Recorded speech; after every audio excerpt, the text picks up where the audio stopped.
we've learned a lot about Roy Lichtenstein and how he used pop art to create these amazing images. Remember, he did comic book strips, that was his main thing, and he would do the Ben-Day dots to show the style of the comic books. We are going to be inspired by that, and we're going to kind of do a comic book word art.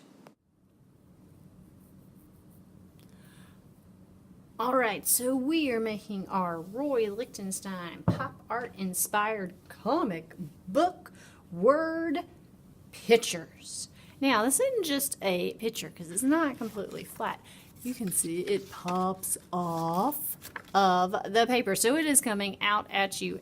It is going to look very cool when you're done. I chose to do my name.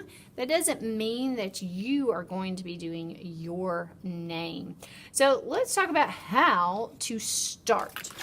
So what you're going to have on your table is you're going to need your large sheet of paper. If you're doing a smaller word, you can use a small piece of paper. You will have a baggie, and it has the entire alphabet in there for you to use as a guide. You will also have a sheet, and it has all different comic book words on here, like honk, bam, soar, zor, all those different words that we see in comic books. Yes, you can come up with your own word, and these will be put out in the hallway, so make sure that when you are doing it, the word is something that you want everyone to see. So you can see I've taken our alphabet out of the baggie, and I think I am going to do the word Zoom. So I am not going to start by getting all of those letters. I'm only going to pick up the letters that I need. So with this, I am going to outline this letter and just use it as a guide. It is not what my actual letter is going to look like, because those comic book letters, as you saw in the examples, can look all different ways. They don't have to look like real, plain, simple, boring letters. So now that I've drawn this very, very lightly, it's kind of hard to see. I'm going to come back and I'm going to change the style of it. And I can make it look any way that I want. So I'm just kind of changing the way the ends of the letters look and adjusting that. You're gonna have to do some erasing. You're gonna have areas that you don't like. So don't erase the whole entire thing. Only erase the parts that you aren't pleased with. Once you get that letter the way that you like it, and you have made it a little bit darker, then you would find your other letter. Let's say, oh, somebody is already using the O, so I don't have it.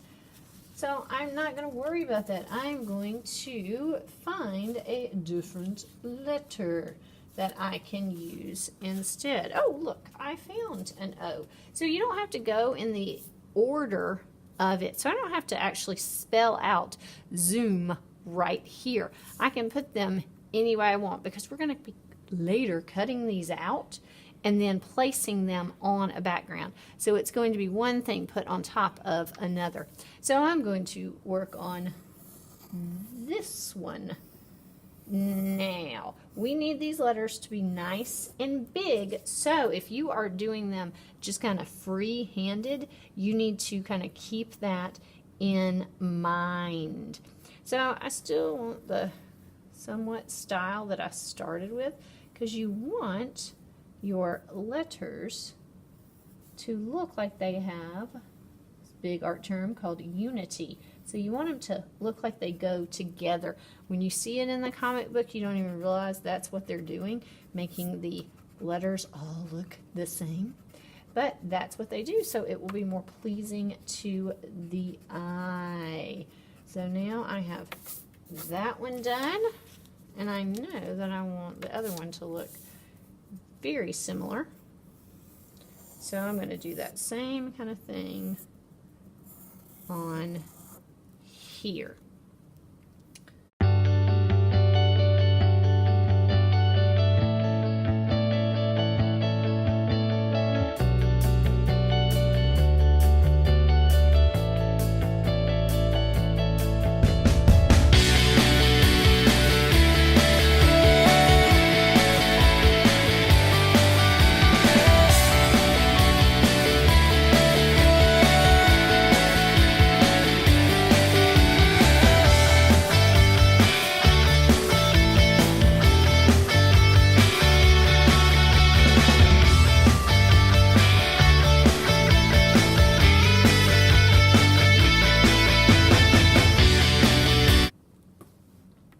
Now that I've gotten my word finished, I'm going to take a Sharpie and I'm going to outline it.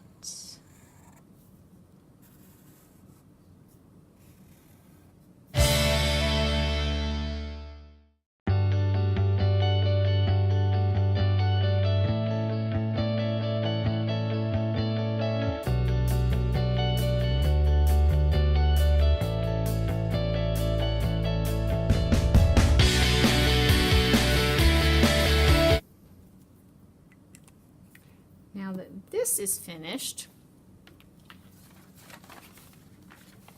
you're going to be using markers. You can use thin or you can use the ones in the containers, and you are going to be coloring them in. Now you can, okay, do things like I did on mine, all right?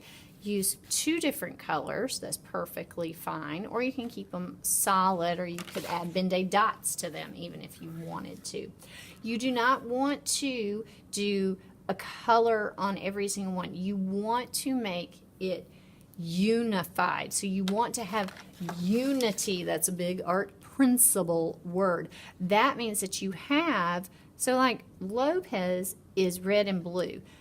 If this was a totally different color, the problem would be that it wouldn't look like it goes together.